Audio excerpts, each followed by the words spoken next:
The largest gathering of streamlined locomotives in the 21st century was in Spencer, North Carolina in May of 2014. This event, called Streamliners at Spencer, was one for the books in terms of size and wonder. In all, 26 locomotives from all over the United States were on hand to make this event special. We arrived early on May 31st to see the locomotives before the crowds arrived. Gathered around the turntable were several of the visiting locomotives, several of which had traveled far to this event.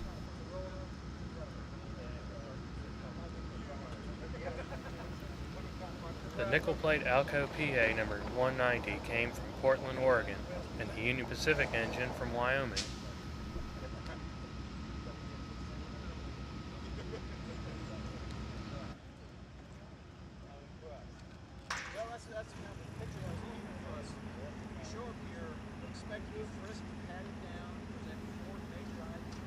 Others, like the Southern 6900 and Atlantic Coastline 501, live here at the museum. An interesting engine in the lineup, Wabash E8 number 1009, the 10,000th EMD product, was recently restored by NS after years of exposure and deterioration. It is owned by the Virginia Museum of Transportation in Roanoke, Virginia.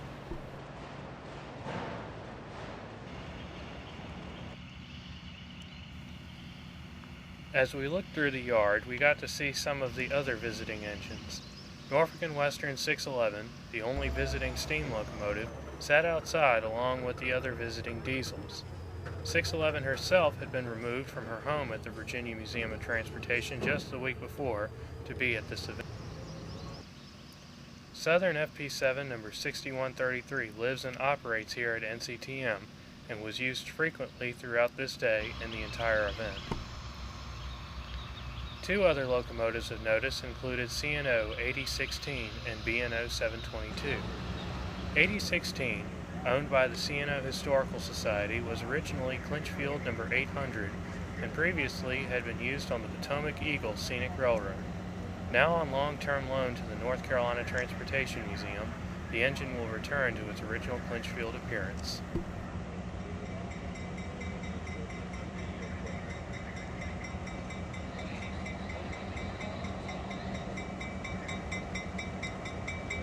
The bell needs some work.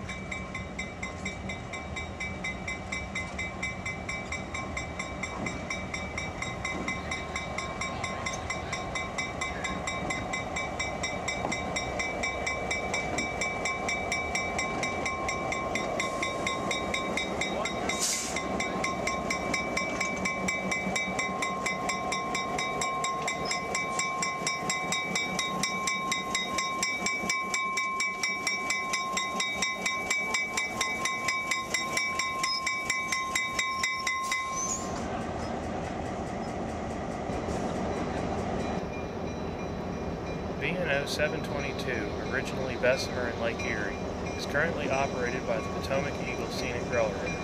Here we see 8016 and 722 being moved back towards the roundhouse. I like the B&O versus the C&O paint, actually.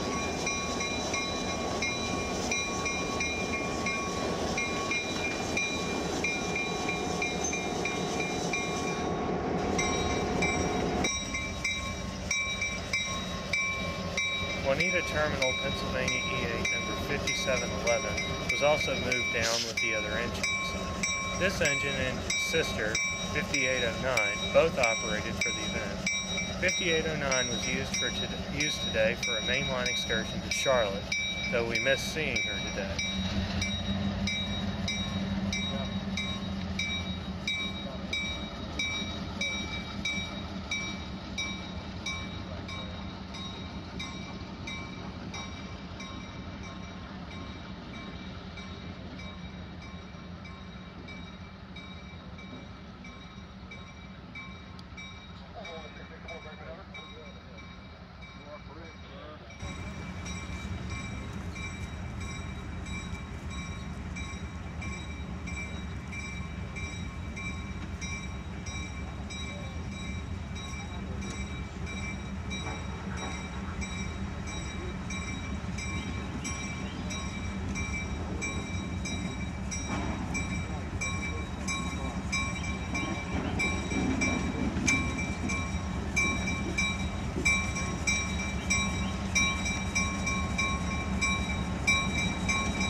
Part of the day's activities included photo ops. The Delaware, Lackawanna, and Western ABA set had been used for the previous day's photo freight. Today, a different engine will be used, and so the trio moves the freight cars aside for the other engine.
.6133 moved the FT demonstrator unit and B unit away once the freight train cleared the switches.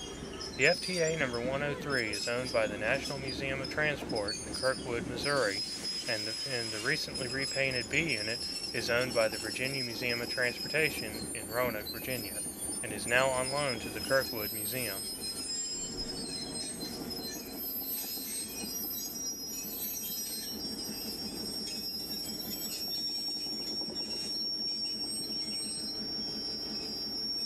It is evident that the A unit is moved very rarely, as her wheels squeaked and groaned during movements.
Around the turntable, the NCTM's shop switcher was on hand to move locomotives on and off the turntable. The first piece to be moved today was the Amtrak unit.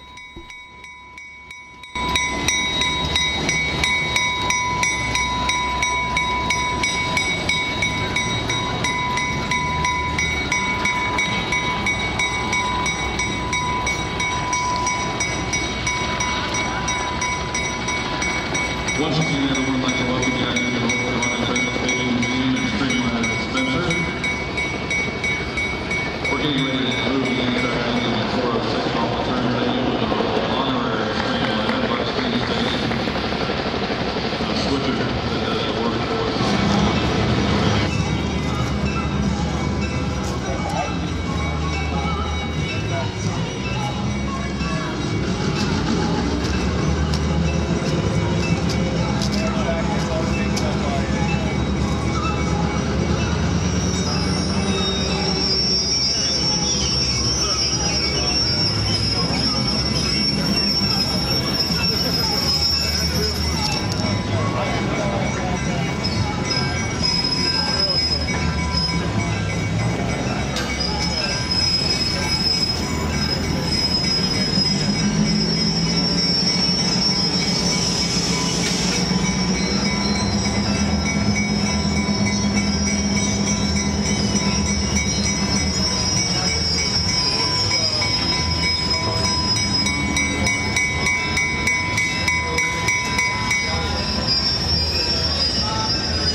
engine was the Canadian National FPA-4 number 6789. This privately owned engine was the only operable Alco engine visiting Spencer and is operated by the Monticello Railroad Museum in Illinois.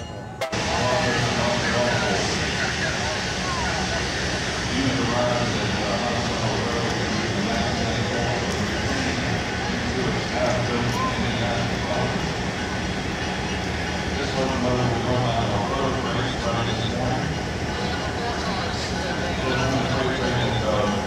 Those of you who were here yesterday saw running from the 87 locomotives. The track that runs in front of the museum side along and then straight through town here will be the track to watch that on. And then move from the north and south into the province. Once they get that locomotive stop there, right? They're training. Just watch me.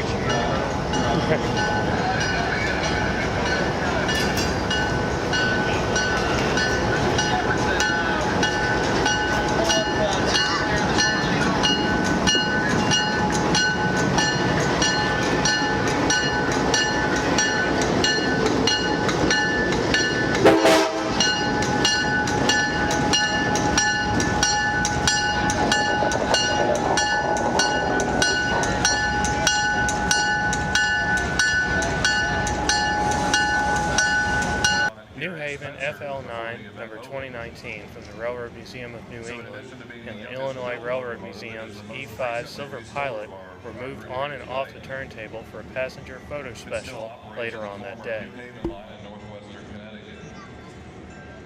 We do have folks with the Railroad Museum of New England here to talk about this locomotive and their facility. We also have folks from the Monticello Railway Museum who leases the Canadian National Union you saw. In fact, we have representatives from almost all of these locations and a lot of historical societies associated with these railroads on site. We have railroad people, we have historical societies, museums, and so forth. They're all in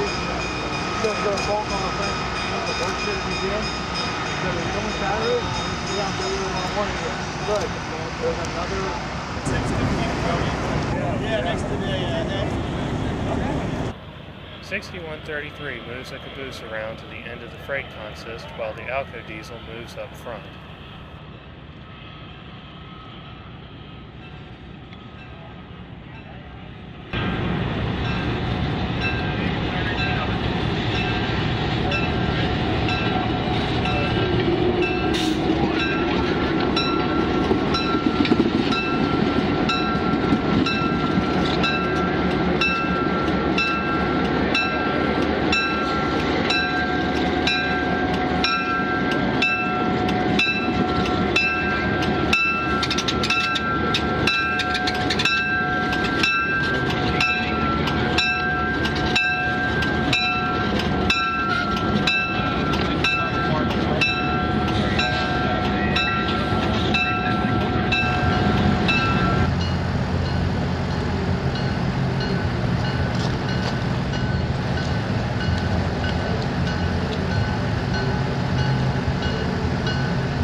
fans always say that Alco diesels are wannabe steam locomotives for all the smoke that they belch, and this is clearly obvious today as 6789 pulls the photo freight around the property. They go all the way down. I didn't think they were taking the photo freight that far down. Yeah. I know they weren't looking back and down and crossing, coming across.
We have seen the largest gathering of streamlined locomotives in the 21st century. We are very fortunate to have been able to be given the opportunity to see this event firsthand, and are looking forward to more unique events in the future.